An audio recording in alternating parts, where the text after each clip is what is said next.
She ran through the cemetery with bare, bleeding feet, a 10-year-old child with glowing turquoise eyes and terror carved into every breath.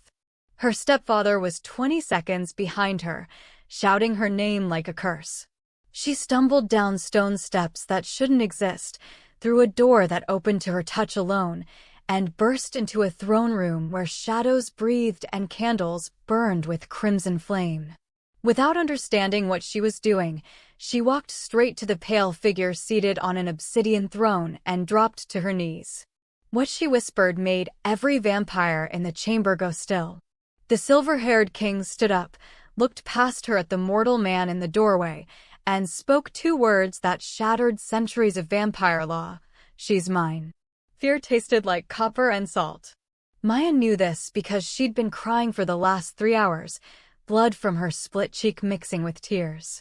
Victor's footsteps echoed behind her through the midnight streets, his voice carrying that specific tone that meant she'd pay for running. Her cream-colored dress, the only one Victor let her wear because it looked innocent, was torn at the shoulder where he'd grabbed her. Most of the city was dark at 1:47 a.m.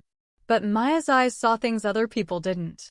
The shadows that moved wrong. The shimmer around certain doorways. The truth beneath people's faces. Victor called it her condition, her sickness. He'd been medicating her for 2 years, pills that made the world fuzzy, that made her forget the things she saw. Tonight she'd skipped the pills.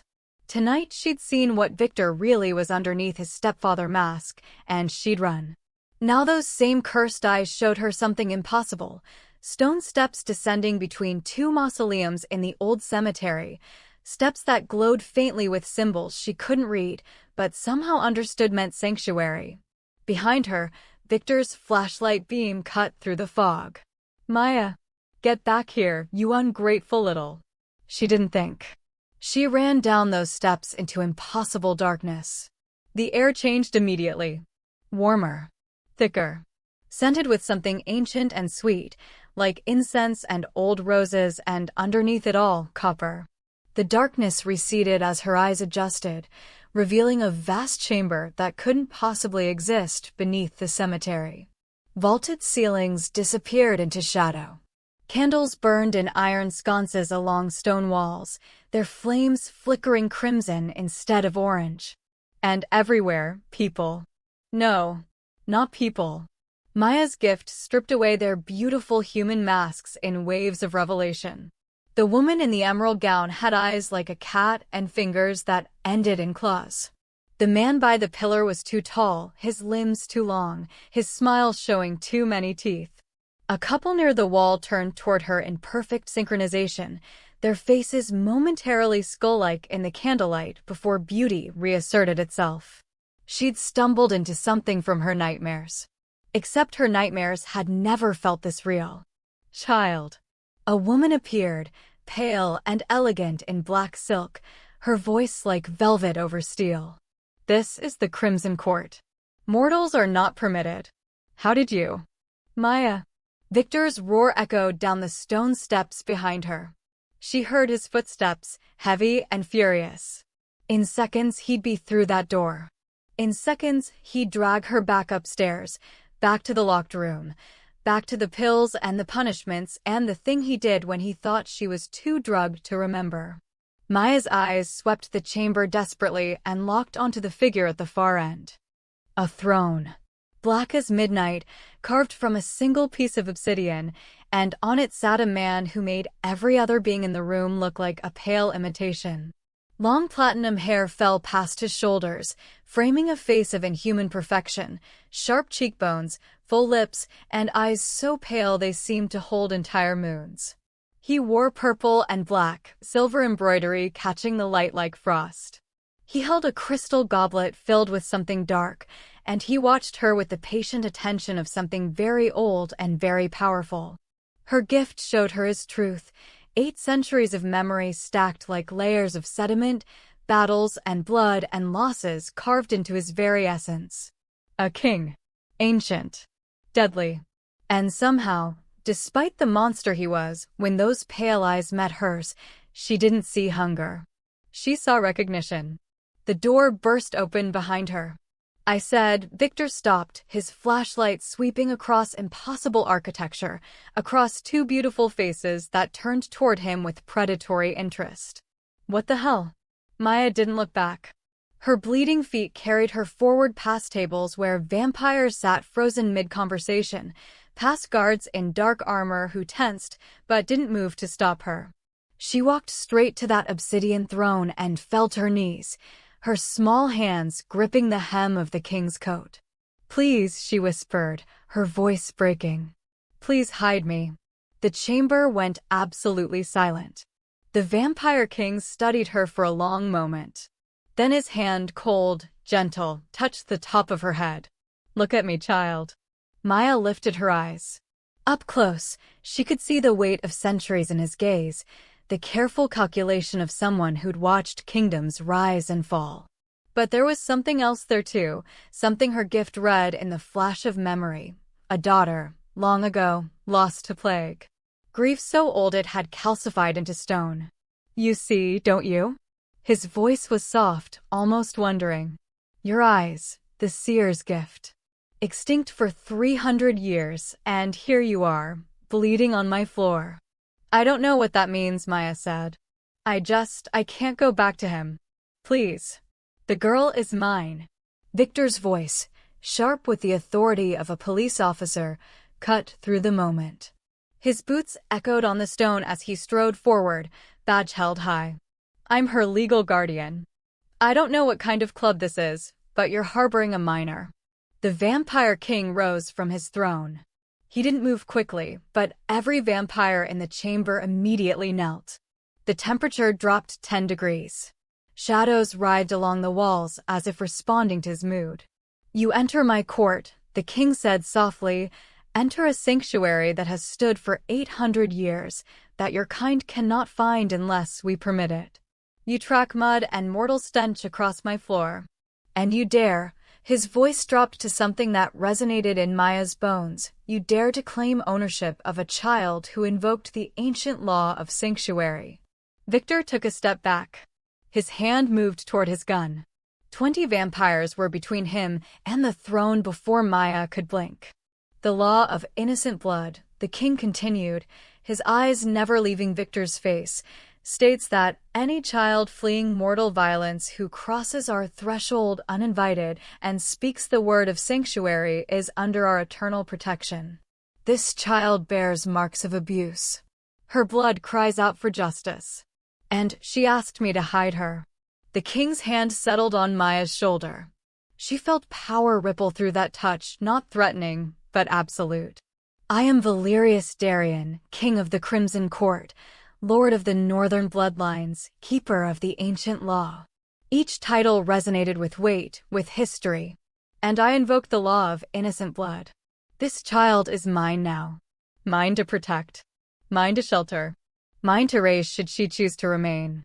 Light blazed around them, crimson and silver, ancient magic made visible. Maya gasped as warmth flooded through her, as something fundamental shifted in the core of her being. Her life force and his, binding together like threads of gold and shadow. "Touch her," Valerius said, "and you face eternity's wrath." Victor's face went purple. "This is kidnapping. I'll have the FBI here by all means, bring your mortal authorities." Valerius smiled, showing fangs. "Bring your FBI, your police, your lawyers. Explain to them how you found this place. Explain the nature of those who dwell here. Explain." He tilted his head. "Why you're so desperate to reclaim a child who ran from you with terror in her eyes." Silence. Victor's jaw worked. He looked at Maya with such hatred that she pressed closer to Valerius's legs. "This isn't over," Victor finally said. "I'll get her back. She's mine. She was never yours." Valerius's voice dropped to a whisper that somehow filled the chamber. "Guards, escort this mortal to the surface. Ensure he understands that should he set foot on these steps again, he will not leave." For vampires in dark armor moved forward. Victor backed toward the door, his eyes promising violence, promising retribution. Then he was gone, and Maya was left shaking in the sudden quiet. She looked up at her savior. Really looked. Her gift showed her the truth. He was a predator, a killer, something that had ended thousands of lives across centuries. But it also showed her the careful control, the rigid honor, the bone-deep loneliness of an immortal who'd forgotten what it meant to care for something fragile. "What are you?" she whispered. Valerius knelt before her, bringing those ancient eyes level with hers. "A vampire, little one. A king of monsters, if you believe your stepfather's stories." "I don't care what you are," Maya said. The words surprised her, but they felt true. "You're the first person who ever kept someone from hurting me." Something shifted in his expression, surprise, then something softer. "And you are the first seer in 300 years. A child who can see truth, who can pierce our illusions, who cannot be compelled or controlled." He touched her cheek gently, his thumb brushing away a tear. "Which means, Maya, that you're the most valuable and endangered child in this entire city." "I don't understand." "You will." He stood, lifting her easily into his arms. She should have been terrified. Every instinct screamed that she was in a predator's embrace. But his hold was careful, almost reverent, and beneath her ear his unbeating heart made no sound at all. "What happens now?" she asked. Valerius looked down at her, and for the first time in 800 years, he smiled with something that might have been genuine warmth. "Now, little seer, I teach you what you are. I protect you from those who would use your gift. And you." He carried her toward a doorway that led deeper into the court, into shadows and mystery. "You learn what it means to have someone who will never let you go." Behind them, the vampires of the Crimson Court watched in stunned silence as their ancient, ruthless king carried a mortal child into his private chambers like she was made of spun glass and starlight. The woman in black silk, Seraphine, the court advisor, stepped forward. "My lord," she called softly. "The Brotherhood will come for her. The rival courts will challenge this. And Malachar." She hesitated. "Lord Malachar has been seeking a seer for 2 centuries. Valerius paused at the threshold. "Let them come. The law is clear. And anyone who tries to take her," his eyes flashed crimson in the candlelight, "will learn exactly why I've ruled for 800 years. Maya looked back at the chamber one last time, at the beautiful, terrible creatures watching her, at the throne room that existed beneath a cemetery, at the world she'd fallen into by accident and desperation. "Am I safe here?" she whispered. "As safe as I can make you," Valerius answered. Then, quieter, "Which means safer than you've ever been, child. I swear it on my blood." And as the shadows closed around them, as her stepfather's world faded into memory and a new, impossible life began, Maya felt something she hadn't felt in 2 years. Hope. The royal chambers existed in impossible luxury, silk curtains the color of midnight, furniture carved from wood so dark it seemed to absorb light, and everywhere, the soft glow of candles that never seemed to burn down. Maya sat on a chaise longer than her entire bedroom had been at Victor's house, while a vampire woman with silver-threaded hair examined her bleeding feet with hands that were surprisingly warm. "Hold still, little one," the healer murmured. Her name was Alara, and unlike the others, she didn't wear the elaborate court attire. Just simple gray robes and an expression of focused concentration. "These cuts are deep. You ran far." "I didn't feel it," Maya said. "I just knew I had to get away." Alara's eyes, amber, like honey held to sunlight, softened. "Fear makes us stronger than we know." She pressed something cool and tingling against Maya's soul. The pain evaporated instantly. "There. Good as new." Maya wiggled her toes experimentally. Not even a scar remained. "How did you?" "Vampire blood has healing properties." Alara sat back on her heels. "Don't worry, child. You didn't ingest any. Just a salve infused with it. Perfectly safe for mortals." She paused. "Though you're not entirely mortal anymore, are you?" "Not after the binding." "What binding?" The door opened before Alara could answer. Valerius entered, and every vampire in the room, 3 healers and 2 guards, immediately bowed their heads. The king had changed from his court attire into simpler clothes, though nothing about him could ever be called simple. A black shirt that looked like liquid shadow, silver rings on his fingers, and those eyes that seemed to hold entire universes of memory. He dismissed the others with a gesture. When they were alone, he settled into the chair across from Maya, studying her with that patient, ancient attention. "You're wondering what you've gotten yourself into," he said. Maya nodded. Now that the terror had faded, reality was setting in. She was in a vampire's lair. She'd bound herself to a creature that drank blood and had lived for 8 centuries. Victor's stories about monsters suddenly seemed less like fairy tales. "I can see you thinking," Valerius said softly. "Your gift is active even now. What do you see when you look at me?" Maya couldn't help it, her eyes focused, and the truth beneath his beauty revealed itself. She saw the predator, yes, the killer, but also the weight of loneliness, the careful honor, the grief for a daughter lost so long ago that the pain had turned to stone. And something new, a fierce, almost desperate protectiveness directed at her. "You're scared," she whispered. "You're scared for me." His expression shifted, surprise, then something like respect. The seer's gift reveals more than forms and faces. You see emotions, memories, truth itself. He leaned forward. "What you have, Maya, is perhaps the rarest ability in existence. You cannot be compelled by vampire magic. You cannot be deceived by our glamours. You see us as we truly are." "Is that why Victor wanted me drugged?" Valerius's jaw tightened. "Victor knew what you were. The Brotherhood has been hunting seers for centuries. They want to control those who can see through their lies." "The Brotherhood?" Before he could answer, Seraphine swept in, her black silk rustling. She held a tablet, her expression grave. "My lord, the mortal has made his move." She turned the screen toward them. Victor's face filled it, his police uniform crisp, his expression perfectly crafted into desperate worry. Just a frightened child who needs medication. She has episodes, hallucinations. "Please, if anyone has seen Maya Winters." Maya's stomach turned. He looked so convincing. So much like a concerned parent. "Let him perform," Valerius said coldly. "No mortal authority will find us. And by tomorrow, certain evidence about Officer Victor Winters will surface. Financial connections to the Brotherhood. The locked room in his basement. The other children he's treated over the years." "Other children?" Maya's voice cracked. "You weren't the first seer he tried to control." Seraphine's tone was gentler than usual. "But you'll be the last." The tablet vanished. Seraphine studied Maya with calculating eyes. "My lord, the court gathering is in 2 hours.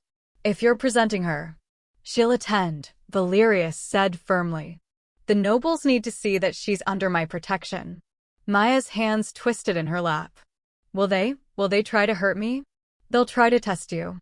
Valerius stood, moving to a wardrobe. He pulled out a dress, deep crimson velvet with silver embroidery, beautiful and terrifying. "Some will attempt to compel you. To manipulate your thoughts. This is why you must come, so they understand that you cannot be controlled." 2 hours later, Maya stood at the entrance to a vast hall she hadn't seen before. Vaulted ceilings soared overhead, held up by columns carved with scenes of battles and blood. Long tables lined the walls, and at each sat vampires in elaborate attire, jewels and silk, and centuries of accumulated wealth displayed like armor. They all turned as she entered at Valerius's side. The dress he'd chosen fit perfectly, though she had no idea how. The velvet whispered against her skin, and the silver embroidery caught the candlelight like captured stars. She felt like a child playing dress-up, except the monsters watching her were very, very real. "Lords and ladies of the Crimson Court," Valerius announced, his voice carrying effortlessly. "I present Maya Winters, seer of the ancient gift, under the law of innocent blood. She is mine to protect, and any who challenge this will answer to me personally." Silence. Then whispers rippled through the chamber like wind through dead leaves. A vampire near the front, beautiful and cold, with eyes like chips of ice, stood smoothly. My lord, surely you don't expect us to simply accept. Her voice stopped. Her expression went blank. Maya felt it like pressure against her skull, something trying to push into her mind, trying to make her agree, trying to make her obey. But her gift flared instinctively, and the compulsion shattered like glass against stone. The vampire's eyes widened. Impossible. Try again, another vampire suggested, standing. This one was male, dark-haired, with a smile that showed too many teeth. Perhaps she just needs. 3 more vampires attempted compulsion simultaneously. Maya felt each attempt like waves breaking against a cliff. Her gift didn't just resist, it revealed. She saw their intentions, their desires, the hunger beneath their beautiful masks. Enough, Valerius said quietly, but every vampire froze. Except one. A figure detached from the shadows at the back of the hall. Tall and pale, even by vampire standards, with dark eyes that held neither warmth nor obvious malice, just calculation. His attire was simpler than the others, almost monastic, but he moved with the confidence of someone very old and very powerful. Lord Malachar, Seraphine murmured, tension in her voice. Malachar stopped 10 feet from Maya, studying her with clinical interest. A true seer. How remarkable. His voice was soft, almost gentle. Tell me, child. What do you see when you look at me? Maya's gift activated automatically, and she immediately wished it hadn't.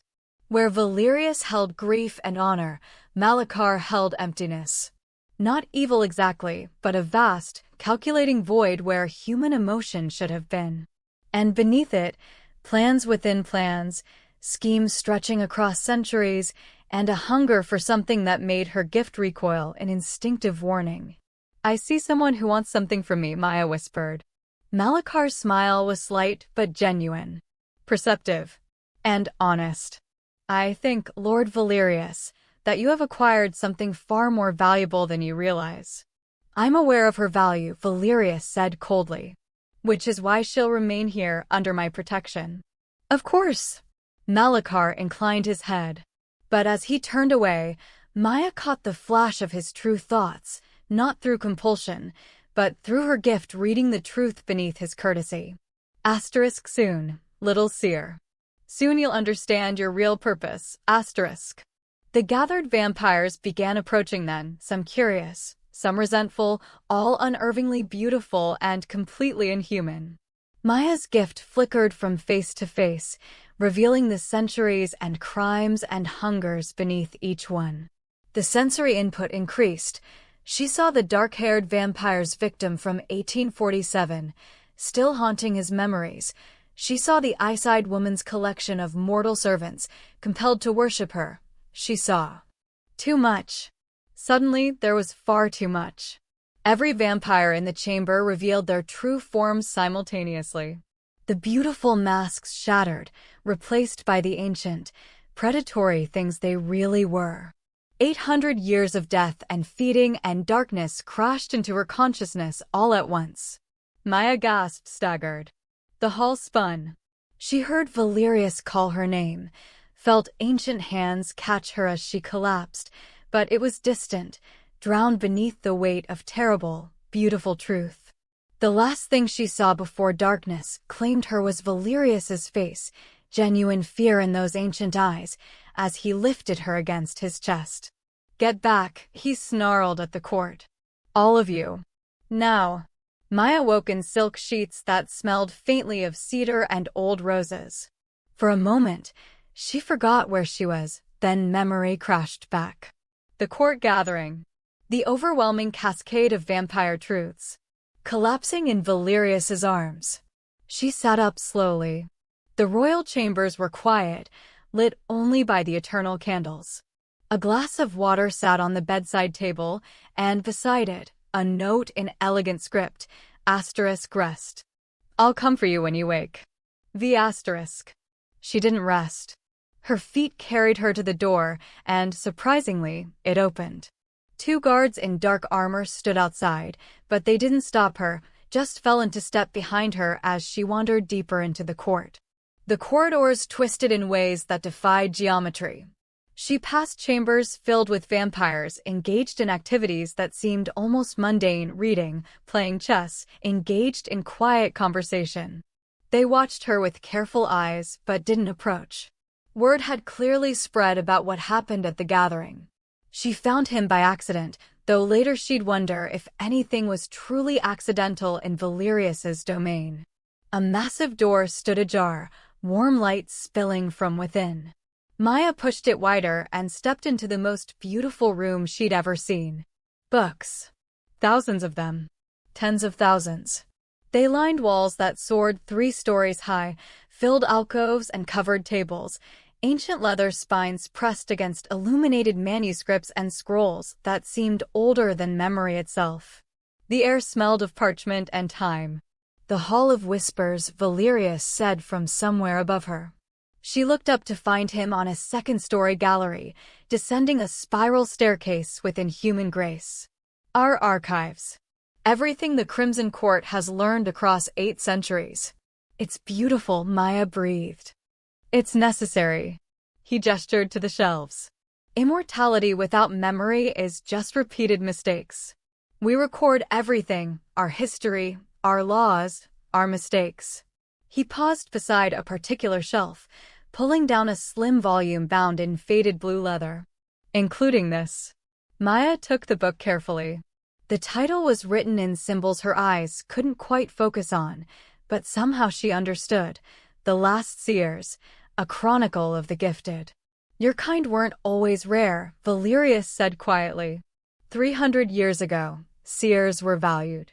They served as advisors, truth-tellers, protectors against deception. Human courts and vampire courts alike sought them out. What happened? What always happens when something becomes valuable? His expression darkened. People learned to fear what they couldn't control. The Brotherhood, a mortal organization dedicated to controlling supernatural beings, began hunting seers. Not to kill, but to capture. To use. Maya's fingers traced the book's cover. Her gift activated without conscious thought, and suddenly she wasn't just reading about seers, she was seeing them. A woman with eyes like hers, chained in a stone cell, forced to identify vampires in hiding. A child not much older than Maya, drugged and controlled, his gift weaponized. The systematic extinction of her kind, carried out over generations. Victor, she whispered. He was Brotherhood. Is Brotherhood, Valerius corrected. They never stopped hunting. They just got quieter about it. He moved to a table where a tablet sat incongruously among ancient texts. He's made his next move. The screen showed Victor again, but this time he wasn't alone. A woman in a crisp suit sat beside him, Maya Winters, social worker *, while Victor dabbed at his eyes with a handkerchief. Just want my daughter home safe, Victor said, his voice breaking perfectly. This so-called collector who took her, Valerius Darien, he's known for targeting vulnerable children. His estate has been under investigation before.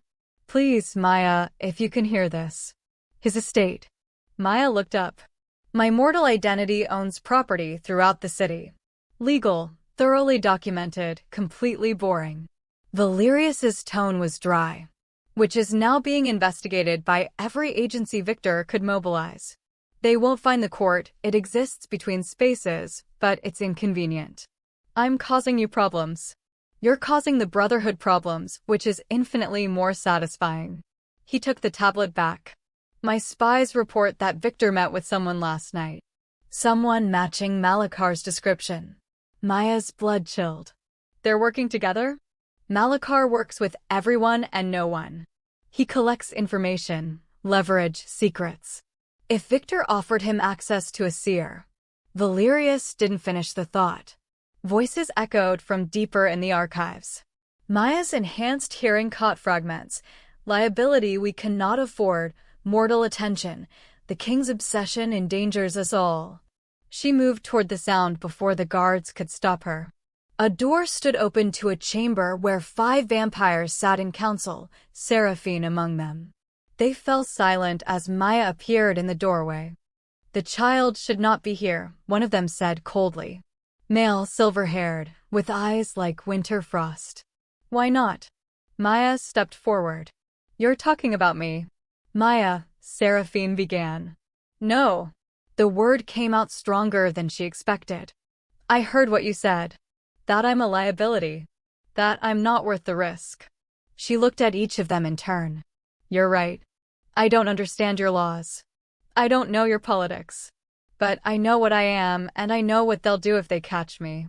The silver-haired vampire leaned forward. And what are you, child? Maya's gift flared. She looked past their beautiful masks to the truth beneath and saw their fear. They weren't afraid of her. They were afraid for themselves. Afraid of the attention she'd bring, the wars she might spark, the change she represented. I'm someone who can help you, she said quietly. If you let me. Bold words. But there was curiosity in his tone now. How exactly does a mortal child help the Crimson Court? Maya moved to the table where they'd been studying an ancient text. The symbols swam before her eyes, but her gift translated them automatically, not the words themselves, but the meaning beneath them. She saw the author's intent, the truth they'd tried to preserve, the warning they'd encoded for future generations. This isn't a history, she said, pointing to a passage. It's a prophecy about the Brotherhood's return. And it says, her gift dug deeper, pulling meaning from centuries-old ink. It says the seers would return when they were needed most. When darkness planned to swallow both mortal and immortal worlds. Absolute silence. The silver-haired vampire stood slowly, came to look at the text himself. This passage has been debated for 200 years. Scholars have offered 17 different translations. They were all wrong, Maya said simply. I can see what the author meant. It's right there. Valerius appeared in the doorway, and she realized he'd been there the whole time, letting her prove herself. Pride flickered across his ancient features. Still think she's not worth the risk, Counselor Thorne? He asked softly. Thorne studied Maya with new calculation. Perhaps I was premature in my assessment.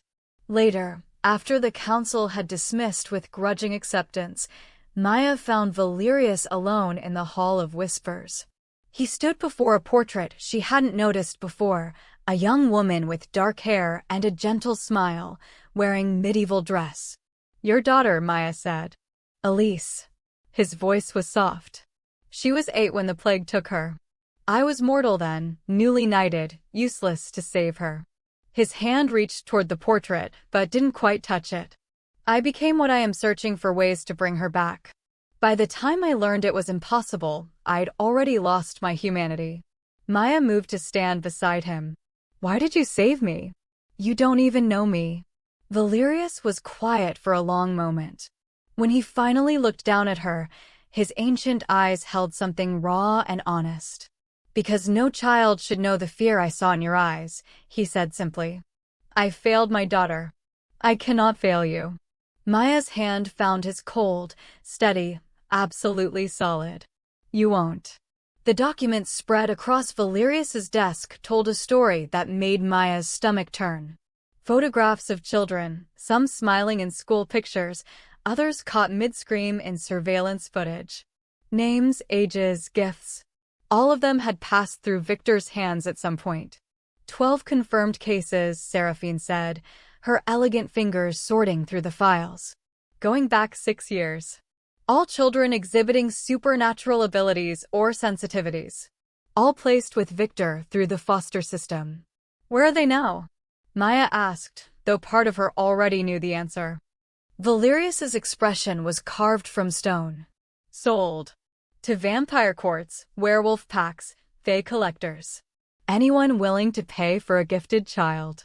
His hand closed into a fist. The Brotherhood of the Crimson Hunt doesn't just hunt supernatural beings. They traffic in them. Maya picked up one photograph, a boy maybe 7 years old, with eyes too old for his face. Can we find them? We're trying. Seraphine's voice held rare gentleness. But the Brotherhood is skilled at covering their tracks. The children are scattered across the world by now, their identities erased, their memories suppressed. They would have done that to me. Yes. Valerius turned to look at her. Victor was waiting for your gift to fully manifest before selling you. The Brotherhood has a particular buyer interested in Seers, someone willing to pay extraordinary sums. Malachar, Maya whispered. Most likely. He moved to the window that showed impossible night. The court existed outside normal time, outside the mortal world's progression from day to darkness. Which makes Victor's latest move all the more dangerous. Another screen activated. A lawyer this time, standing before cameras with Victor beside him. The officer looked thinner than before, dark circles under his eyes, but his performance was flawless. Protected by the Religious Freedom Restoration Act, the lawyer intoned. Mr. Winters is a member of the Church of the Sacred Blood, and his daughter's return is a matter of religious practice and parental rights. Mr. Darian's interference constitutes religious persecution. Church of the Sacred Blood? Maya's gift flared automatically. That's not real. It is now, Valerius said grimly. Filed 2 weeks ago, right after you ran. Victor's been planning this carefully. He turned off the screen. He's trying to use mortal law to force access. It won't work, but it will bring more attention we don't need. The investigation continued through the night, or what passed for night in the timeless halls of the court. Maya tried to help, to use her gift to read through the Brotherhood's coded documents, but exhaustion dragged at her. Eventually, Seraphine suggested, gently but firmly, that she rest. The nightmares came as soon as she closed her eyes. Victor's hands. The locked room. The pills that made her forget, except she always remembered eventually, and then he'd just give her more. The other children she'd seen sometimes, briefly, before they vanished. They're screaming. Maya. She woke gasping, tears on her cheeks. Valerius sat on the edge of her bed, his cool hand on her shoulder. He'd changed from his formal attire into simpler clothes, though nothing about him could ever be called simple. In the candlelight, he looked almost human if you ignored the ancient weight in his eyes. Just dreams, she managed. Memories, he corrected quietly. They're different. He stood, moved to the bookshelf that lined one wall. My daughter used to have nightmares too.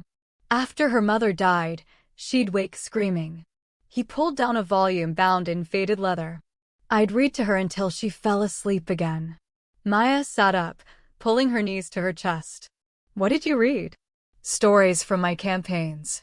Heavily edited, of course, a 7-year-old doesn't need to hear about actual battlefield horrors.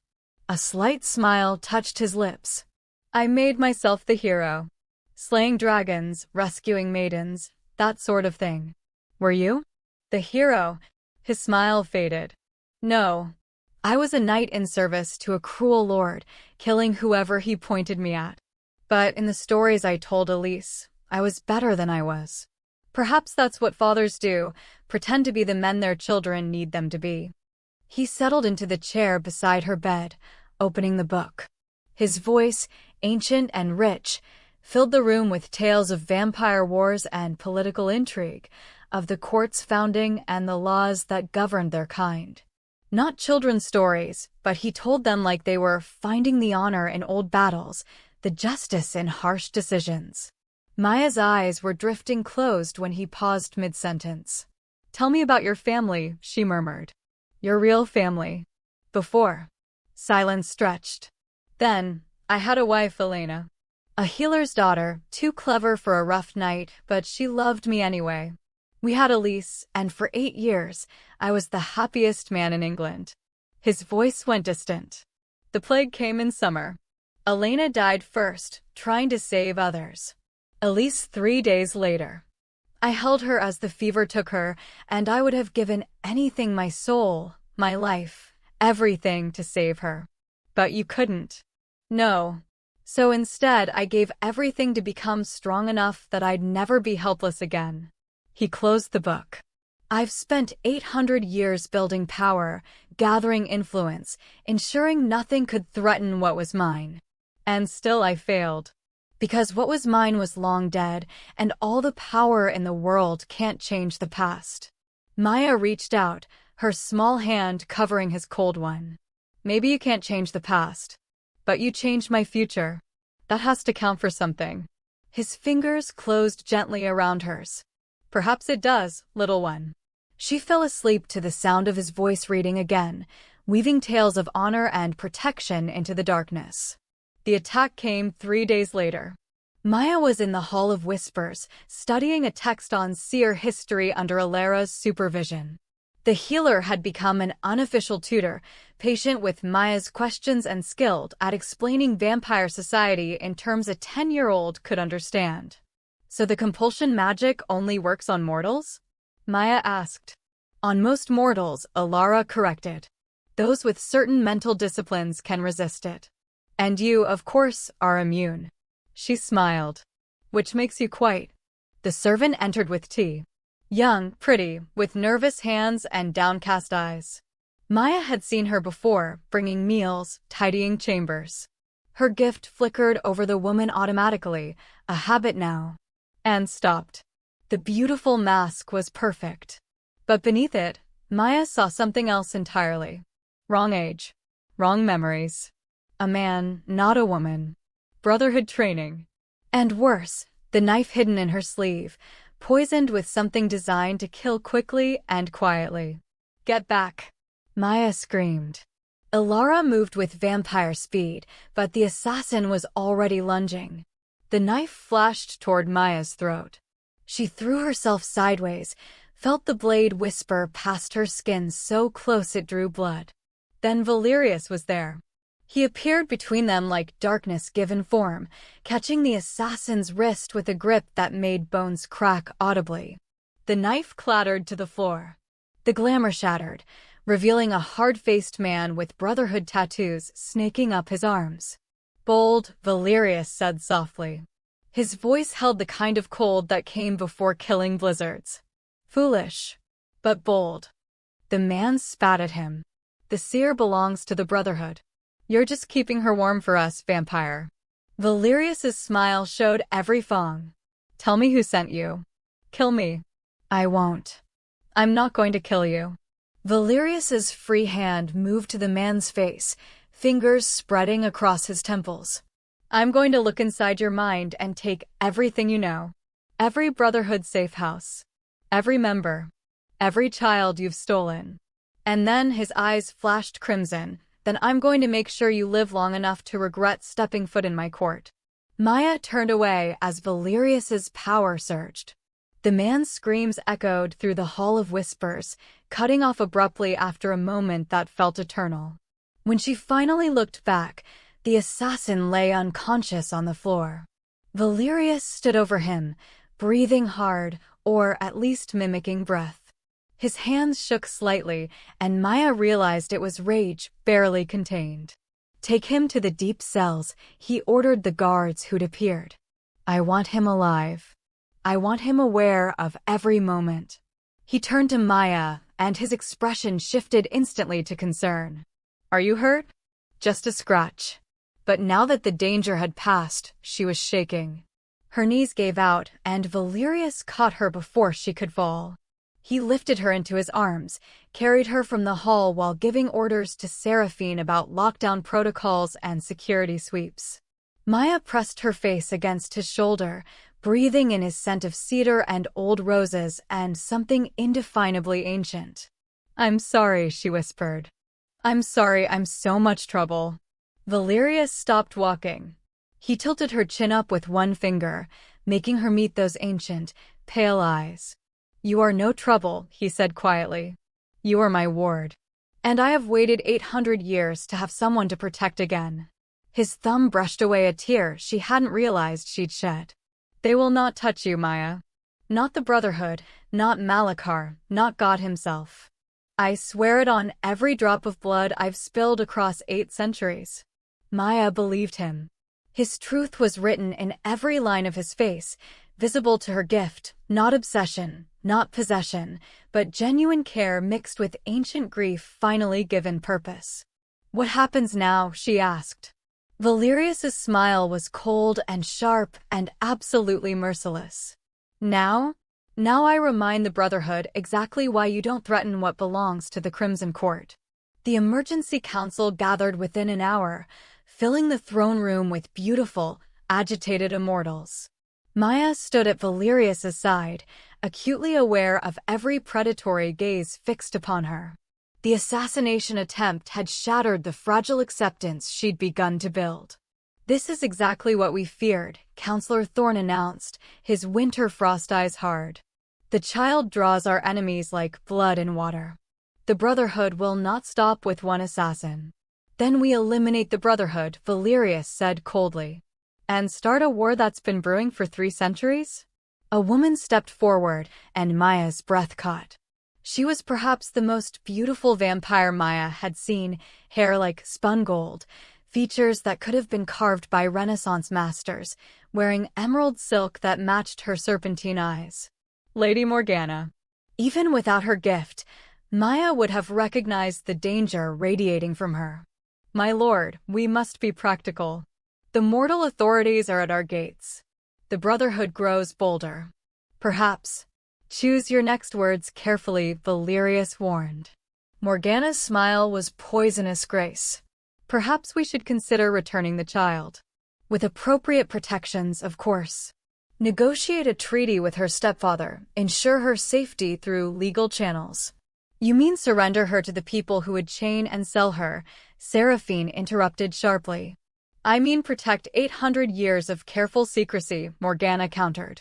"One child, however gifted, is not worth exposing our entire court." Murmurs of agreement rippled through the assembled vampires. Maya felt the weight of their fear, their resentment, their calculation. To them, she was a problem to be solved, not a person to be protected. Her gift flickered over the crowd, reading truth beneath beautiful masks. Most were genuinely afraid, not evil, just ancient and careful. But then her eyes caught on a guard standing near the eastern pillar, and something felt wrong. His posture was perfect, his expression appropriately vigilant. But when her gift focused, his memory shifted like sand, revealing gaps and inconsistencies. Recent events were clear, but anything before 3 days ago was fog and fabrication. The truth beneath his loyalty was enchantment, she whispered, grabbing Valerius's sleeve. He looked down at her, then followed her gaze. His entire body went still. The debate continued around them, Morgana's elegant voice proposing conditions for Maya's temporary relocation. But Valerius moved with liquid silence toward the guard, who didn't react until the king's hand closed around his throat. "Who sent you?" Valerius's voice cut through the chamber like a blade. The guard's face went blank. His hand moved toward his belt, toward a vial that gleamed with sickly purple light. Vampire poison, Maya's gift identified. Slow acting. Meant for wine or blood. Thorne was there in an instant, ripping the vial away. The enchantment shattered under the combined force of 2 ancient vampires' will, and the guard collapsed, gasping. "Malachar," the guard choked out, his own memories flooding back with obvious pain. He took 3 days from me. Put something else in their place. I was supposed to poison your evening wine. I would have never, my lord, I'm loyal, I swear." "Peace," Valerius said, surprisingly gentle. "The fault is not yours." He turned to face the court, holding up the poison vial. "This is what we face. Not just external threats, but infiltration, manipulation. And you want to discuss surrendering the only person in this room who can see through such deceptions." Silence. Every vampire was staring at Maya now with new calculation. "She saved your life," Seraphine observed quietly. "She saved all of us," Valerius corrected. "If I had died from slow poison, this court would have fractured. Civil war would have followed. Exactly what Malachar wants." He moved back to his throne, pulling Maya to stand before him, his hands on her shoulders. "She's not a liability. She's protection against the very threats you fear." Lady Morgana's expression remained skeptical. "Pretty words, my lord. But words don't stop mortal police or Brotherhood soldiers." As if summoned by her statement, a guard burst through the doors.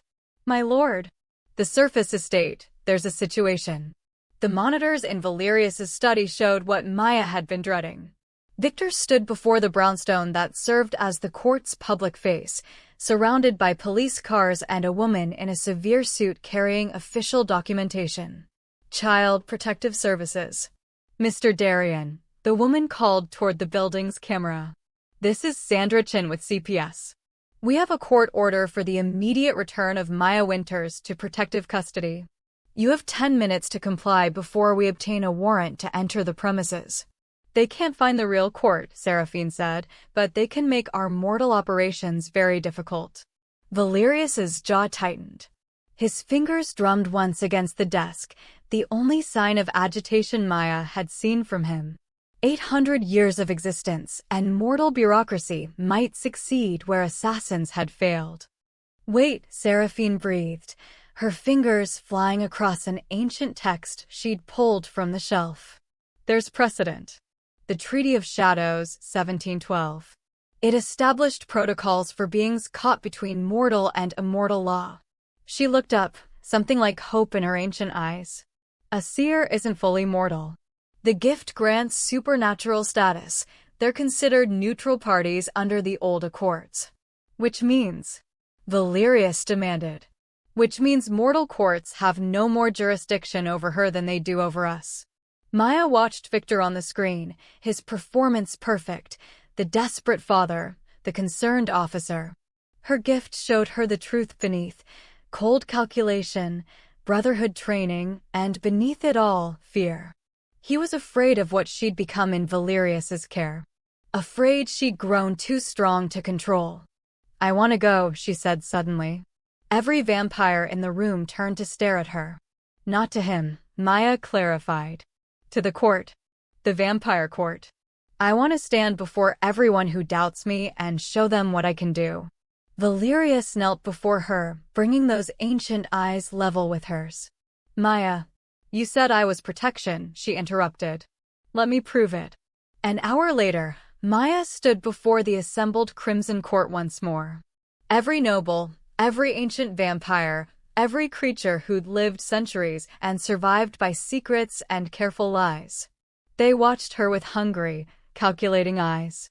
Lady Morgana sat in the front row, emerald silk perfect, smile sharp. Beside her, 3 other nobles who'd argued for Maya's return, all beautiful, all ancient, all convinced a child had no place in their world. Maya's gift activated, and she let it sweep across them without restraint. Lady Morgana, she said quietly, her voice carrying in the vast chamber. You're worried because you have a mortal daughter. Illegitimate, hidden, living in Paris under an assumed name. You visit her every month, and you're terrified the Brotherhood will discover her. Morgana's perfect composure cracked. How dare! Lord Thorne. Maya turned to the winter-eyed counselor. You're not afraid of me drawing danger. You're afraid because your maker, the vampire who turned you, is locked in your basement. You keep him there because he went mad 200 years ago, and the law says you should have destroyed him. But you can't. He's all you have left of your human family. Thorne had gone absolutely still. Lady Seraphine. Maya's voice gentled. You're not just the court advisor. You were Valerius's wife. Elena. You asked him to turn you when the plague took you, and he did, but the transformation changed you so completely that you barely remember your daughter. You've spent 800 years trying to recall Elisa's face. Seraphine's elegant mask shattered. She pressed a hand to her mouth, centuries of hidden grief suddenly visible. I see everything, Maya said, turning in a slow circle to face them all. Her gift swept across the court, revealing and reading and understanding. I see your secrets, your fears, your losses. I see the children you left behind, the loves you've lost, the crimes you've hidden for centuries. She paused. But I only speak to protect those I love. Your secrets are safe with me, safer than they've ever been. Because unlike Malachar, unlike the Brotherhood, I don't want to use them. I just want to keep us all safe. The silence was absolute. Then Counselor Thorne stood slowly.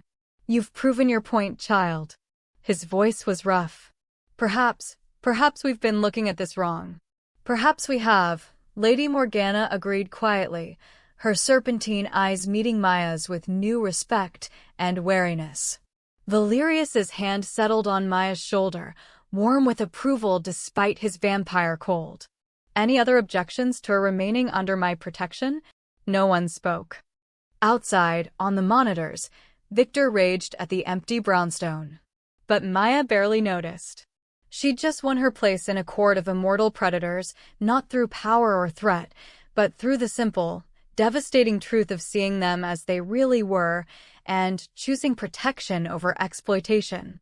"Welcome to the Crimson Court," Valerius murmured. Officially this time. The alarm shrieked through the court at 2:47 p.m., a time when every vampire should have been deep in death sleep, helpless as corpses until sunset. Maya jerked awake in her chambers, her gift immediately sensing the wrongness. Panic. Terror. Death. She ran barefoot through corridors filled with frantic servants, the few mortals who served the court during daylight hours. Seraphine appeared, her movements sluggish, fighting against the sun's pull with visible effort. "The safe houses," she gasped. "Brotherhood strike teams. Daylight raids. 3 dead already." Maya's blood turned to ice. "Where's Valerius?" "War room." "He's trying to coordinate, but Maya, the sun." She was already running. The war room was deep in the court's heart, where no natural light could penetrate. Still, Maya felt the sun's presence like weight pressing down on everything. Valerius stood before a wall of monitors, his movements careful and deliberate. His skin had taken on a grayish pallor, and his eyes, usually so sharp, were glazed with the terrible effort of staying conscious. "Pull everyone back to primary strongholds," he ordered into a phone, his voice steady despite everything. "Yes, I know it's daylight." "Do it anyway, or they'll," he swayed, caught himself against the desk. "My lord." A guard moved to support him. "I'm fine." But he wasn't. Maya's gift showed her the truth. Every cell in his body was screaming for sleep, for the death-like rest that sustained vampires. Fighting it was agony. "How many?" she heard herself ask. Valerius's pale eyes found her. 3 confirmed dead. 7 missing. The Brotherhood knew exactly where to strike. His jaw tightened. Victor provided the locations. "We have proof now," intercepted communications. The monitors showed carnage. Safe houses burning in daylight. Vampires caught in their resting places, staked before they could even wake. The Brotherhood had planned this perfectly, striking when their enemies were most vulnerable. "Malachar," Seraphine said from the doorway, her own exhaustion evident. He had to be involved. No one else could have coordinated timing this precise. Valerius gave more orders, each word an obvious effort. When the immediate crisis passed and guards rushed to implement his commands, he finally allowed himself to collapse into a chair. His head fell back, eyes closing. "No," Maya said sharply. "Don't sleep." "Not yet." His eyes opened, focusing on her with difficulty. "Maya, I must." "You can't." She moved to his side, taking his cold hand in both of hers. "If you sleep now, you'll sleep too deep. You need to stay aware in case something else happens." She didn't know if that was true, but her gift whispered warnings about the depth of his exhaustion. "Clever child," he murmured. "Always seeing too much. Then let me see you through this." Maya pulled a book from the shelf, one of his histories. "Tell me a story. Tell me how you became king." For a moment, she thought he'd refuse. Then his fingers tightened around hers. "It was 1242, he began, his voice distant. "I'd been a vampire for 70 years, powerful but alone. The previous king, Aldrich the Ruthless, ruled through terror. He fed without restraint, killed without purpose. Made us monsters in truth." His eyes drifted closed again, but his voice continued. "I challenged him. Not for power. For survival. He was drawing too much mortal attention. Threatening us all." "You killed him?" Maya asked softly. "I killed him. In single combat before the assembled court. And when his blood stained my hands, they knelt." His thumb brushed across her knuckles. I never wanted to be king. I just wanted us to survive. To have rules. Honor. Something beyond endless hunger. You succeeded. Did I? His laugh was bitter. 800 years, and we're still hunted. Still dying in daylight while mortals with wooden stakes and righteous fury burn our homes. Maya squeezed his hand harder.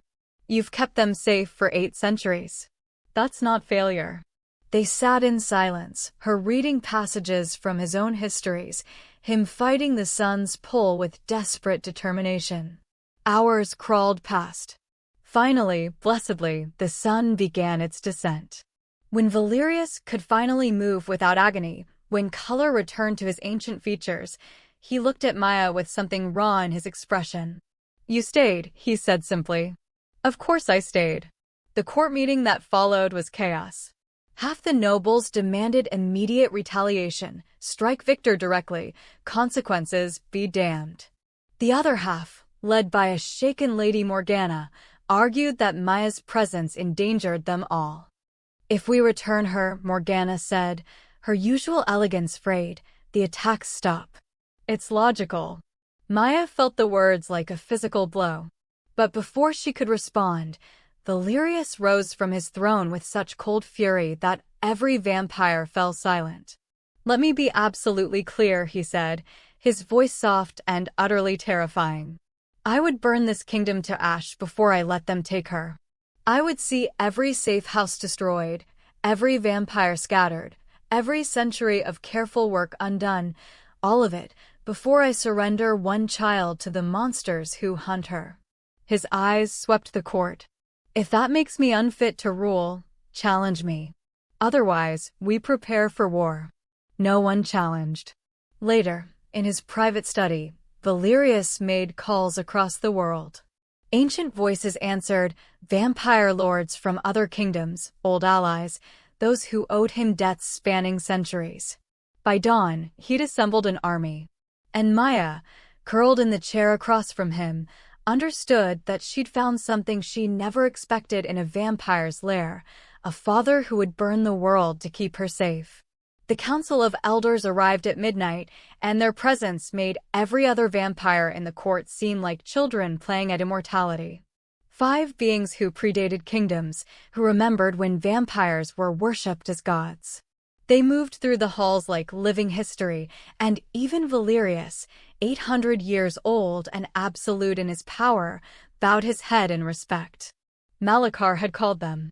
The formal challenge came on ancient parchment, written in blood. Asterisk Valerius Darian's judgment is compromised by mortal attachment. He endangers our kind for sentiment. I invoke trial by ancient right. Asterisk. What does that mean? Maya asked, trying to keep the fear from her voice. Valerius sat across from her in his study, ancient texts spread between them. He looked tired in a way that had nothing to do with daylight. It means they'll question my fitness to rule. Question my decisions regarding you. And you. He met her eyes. You'll have to testify before the assembled courts. All of them. Every major vampire faction in the Northern Hemisphere. Malachar's made this a spectacle. His jaw tightened. He wants to prove that caring for you makes me weak. They spent 3 days in preparation. Valerius taught her vampire law, the intricate web of treaties and protocols that governed immortal society. The laws of sanctuary. The rights of conquest. The ancient definitions of property, personhood, family. This part is important, he said, pointing to a passage in medieval Latin that her gift automatically translated. The trafficking treaties were designed to prevent vampire lords from stealing each other's possessions. Mortal servants, human families, claimed territories. His voice went cold.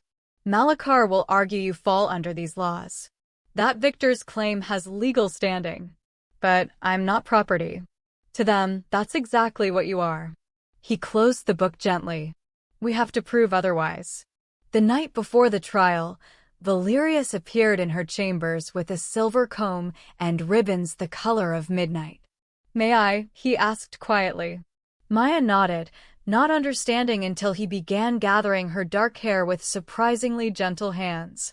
His fingers worked with practiced ease, weaving an intricate braid that incorporated the ribbons, a pattern that was somehow both elegant and protective. "This is how we prepared vampire daughters for important ceremonies," he murmured. "Before my turning, Elena would braid Elise's hair exactly like this. I watched her hands so many times." His voice caught. "I never thought I'd do this again." Maya held very still, afraid to break the moment. In the mirror, she could see his ancient face softened by memory and grief, and something that might have been hope. "You'll be magnificent tomorrow," he said, finishing the braid. "Just be honest. Let them see what I see, a child of extraordinary courage who chose protection over fear." The Hall of Bloodlines was vast enough to hold hundreds of vampires, and tonight it held exactly that. Every seat filled with ancient, beautiful, deadly beings. The Council of Elders sat elevated at the chamber's heart, 3 women, 2 men, all of them radiating power that made Valerius seem young by comparison. Maya stood in a circle of candlelight at the hall's center, wearing the crimson dress Valerius had chosen. The braid hung heavy down her back, and she felt his presence behind her, not physically close, but there. Watching. Malachar rose to present his case, his voice carrying effortlessly. "Honored elders, I bring this challenge not from malice, but from concern. Our king has violated 8 centuries of careful neutrality for one mortal child. He's drawn Brotherhood attention, sparked daylight raids that killed our young, and demonstrated catastrophic emotional compromise." He gestured to Maya like she was evidence at a crime scene. "This child, however gifted, is fundamentally mortal. Under the trafficking treaties of 1712, she falls under her legal guardian's jurisdiction. Officer Victor Winters has every right to reclaim his ward." The doors opened and Victor walked in. Maya's breath stopped. He looked perfect, uniform pressed, face arranged in parental concern. Her gift showed her the truth beneath. Brotherhood tattoos hidden under his sleeves, chemical burns on his hands from preparing vampire poisons, and underneath it all, cold rage at her escape. "My daughter is disturbed," Victor told the assembled vampires, his voice breaking perfectly. "She has episodes, hallucinates. Mr. Darien has taken advantage of her condition, convinced her that he's protecting her when really—" "You locked me in a basement," Maya said clearly. Her voice echoed in the vast chamber. "You drugged me. You sold other children like me to whoever would pay." Victor's mask slipped for just a second, a flash of pure hatred. The eldest of the council, a woman whose dark skin held an ageless quality, raised one hand. Silence fell instantly. "Child," she said, her voice ancient as stone, "approach." Maya walked forward on trembling legs. The elder studied her with eyes that had seen civilizations rise and fall. "You are seer gifted," the elder stated. "You see our truth. So tell me, what do you see when you look at Lord Valerius?"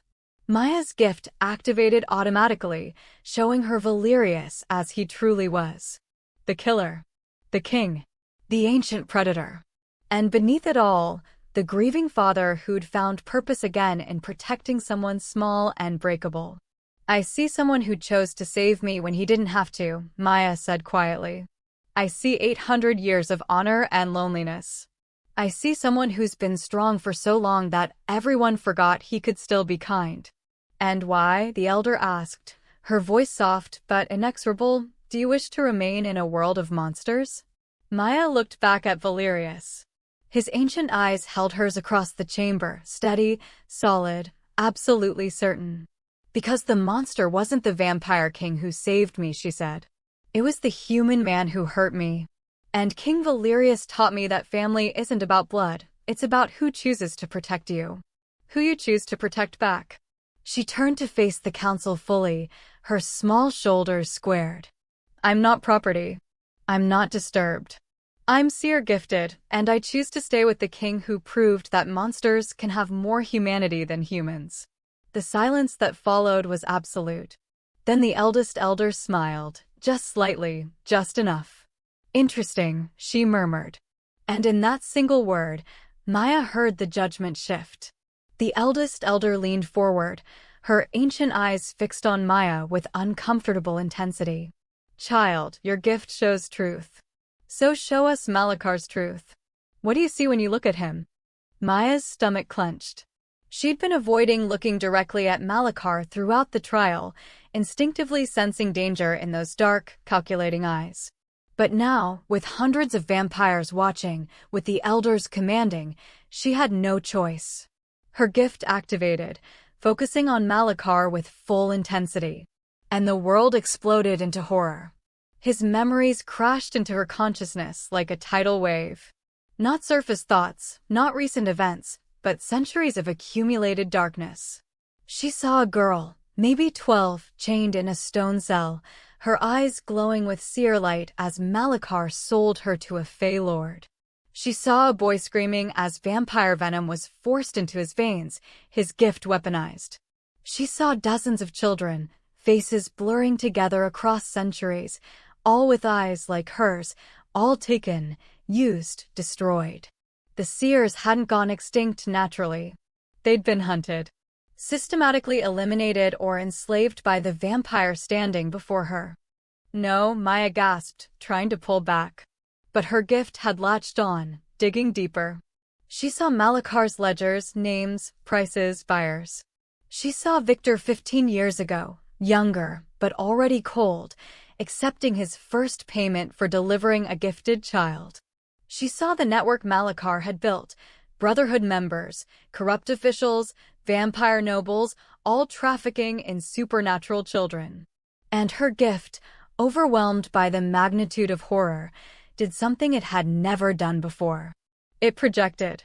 The memories flooded outward like ripples in water, visible to every vampire in the chamber. Gasps echoed through the Hall of Bloodlines as ancient beings saw what Maya saw, centuries of trafficking, torture, exploitation. A girl with silver eyes begging for mercy. A boy no older than 6, his gift burned out from overuse, left to die in darkness. Malakar's cold calculation as he negotiated prices for children like they were livestock. Maya screamed. The sensory overload was too much, too many memories, too much pain, too many dead children whose faces she'd never forget. Enough. Valerius's roar shattered through the projection. He moved with speed that defied even vampire perception, crossing the chamber and wrapping Maya in his arms, his body between her and the elders, between her and Malakar, between her and everyone. "You will not use her gift as a weapon," he snarled at the council, his voice resonating with 8 centuries of authority. "She is a child, not a tool for your interrogation. I don't care if you're twice my age, you will not sacrifice her sanity for your judgment." The eldest elder stood slowly. For a terrible moment, Maya thought she'd strike Valerius down for his insolence. Then she smiled, cold and satisfied. "There is your answer," she said to the assembled court. "A king who breaks protocol to shield his ward. Who values one child's well-being over political advantage." Her gaze swept to Malakar. "And there is your traitor. Guilty not just of trafficking, but of genocide. The seers were under our collective protection, and he slaughtered them for profit." Malakar's beautiful mask finally cracked. They were resources. They were children. Lady Morgana's voice cut through the chamber, raw with rage. Maya's earlier revelation about her hidden daughter suddenly made terrible sense. "How many did you take? How many did you sell?" The chamber erupted. Vampires surged forward, their fury palpable. Malakar backed toward the door, but Valerius's guards were already there. And in the crowd, Maya's gift, still hypersensitive, picked out other faces. Men and women whose memories held similar darkness. Brotherhood members who'd infiltrated the gathering. "There," she gasped, pointing with a shaking hand. "And there." And her gift swept across them, marking each one. 15 infiltrators revealed in seconds, their careful disguises stripped away by her seer's vision. Chaos descended. The Brotherhood agents tried to flee or fight, but they were hopelessly outnumbered. Within minutes, every traitor was captured, including Victor, who'd been slowly edging toward an exit.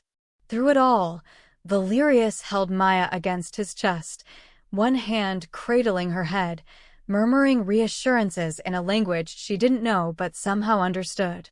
"Safe. You're safe. I have you. They can't hurt you." The eldest elder approached them, and Valerius tensed, but didn't release Maya.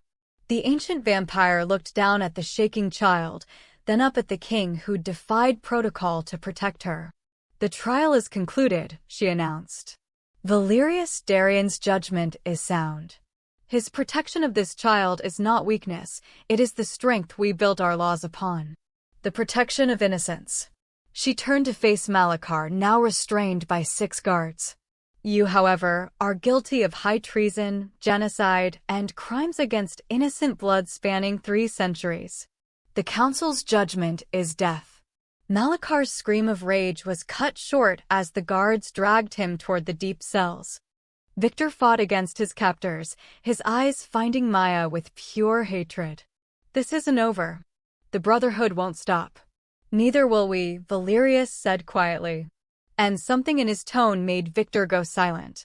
Maya pressed closer to Valerius's chest, exhausted and traumatized but alive. Safe. Protected by a vampire king who'd proven that sometimes the monsters were more human than the humans themselves. Malachar's execution came at dawn. The entire court gathered in the highest chamber, where ancient mechanisms could expose a single section of floor to direct sunlight. Maya couldn't watch, but she heard his screams as centuries of existence burned away in minutes. Valerius stood beside her in the corridor outside, his hand steady on her shoulder.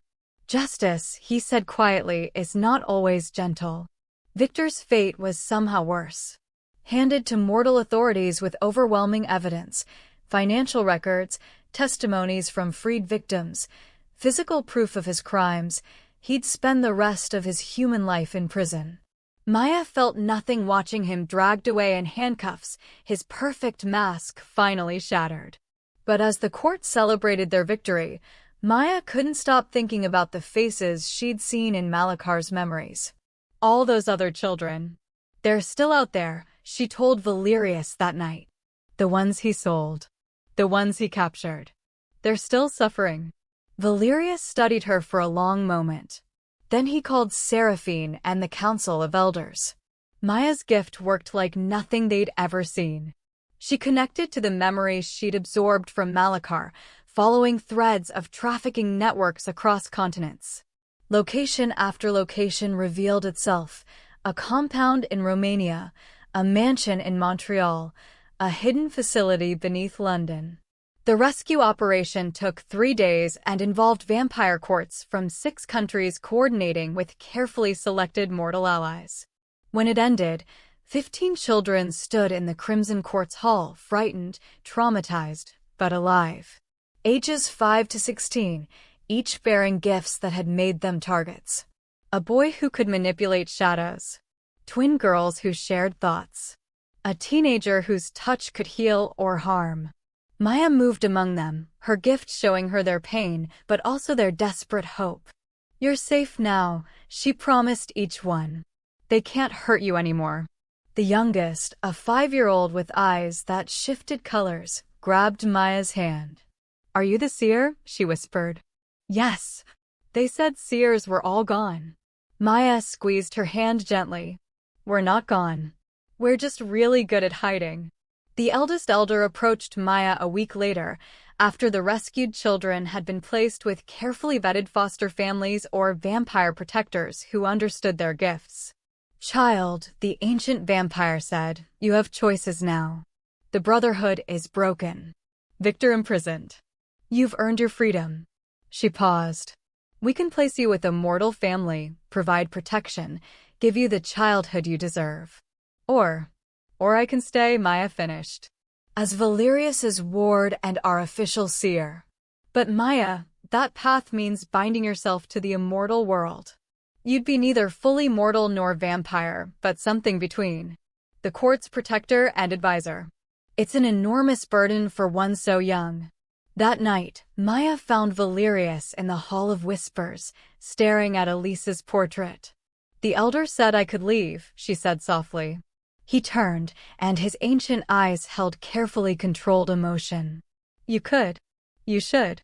He knelt before her. "Maya, I don't want you to stay out of obligation. You deserve a mortal childhood, friends your own age, school, summers and birthdays, and all the normal things I can never give you. Do you want me to go?" "God, no." The words broke from him. "But what I want doesn't matter. You deserve a choice made freely, without manipulation or pressure. If you want a mortal life—" "I don't want a mortal life," Maya interrupted. "I want this life. With you." She took his cold hands in her small, warm ones. "You're the first person who ever protected me. Who ever saw me as something besides a problem or a tool. And her voice wavered, I love you. Not because you're a king or because you saved me. But because you're you. Because you read me stories when I have nightmares. Because you braided my hair before the trial. Because you broke protocol to shield me even when it might cost you everything." Valerius's composure cracked. He pulled her into his arms, holding her like she was made of spun glass and starlight. "Then stay," he whispered. "Stay and be my daughter. The one I thought I'd never have again." The formal ceremony took place 3 nights later. The Hall of Bloodlines filled with vampires from courts across the world, all bearing witness. Maya wore white silk embroidered with silver thread, and on her head sat a delicate circlet, not a crown, but something more precious. The mark of a seer under royal protection. Valerius knelt before her, his voice carrying through the vast chamber. "From this night until the stars fade, you are my daughter in all but blood. My kingdom is your home. My protection is your birthright. And my love is yours, freely given. I swear this on my existence, witnessed by the ancient ones and sealed in eternity." Magic flared crimson and silver, the same binding that had protected her that first desperate night, but stronger now. Permanent. Maya felt it settle into her bones like coming home. She placed her small hands on Valerius's shoulders, the words coming from somewhere deep and true. "And you're my father. The one I chose and who chose me back.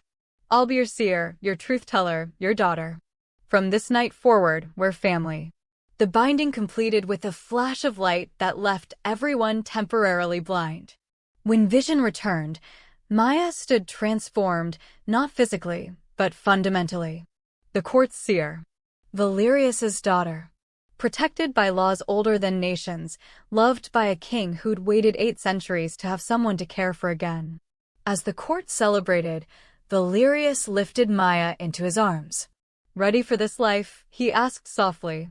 Maya looked at the beautiful, terrible creatures who were now her family. At Seraphine, smiling with genuine warmth. At Lady Morgana, who'd sent a subtle nod of respect. At the rescued children watching with hope. "I've been ready since the moment you said I was yours," she answered. And in a throne room beneath a cemetery, where shadows breathed and candles burned with crimson flame, a vampire king and his chosen daughter began their immortal story. If you love this story, please give it a like and share it with anyone who enjoys vampire romance, gothic fairy tales, or powerful family stories. Subscribe to our channel for more epic tales like this.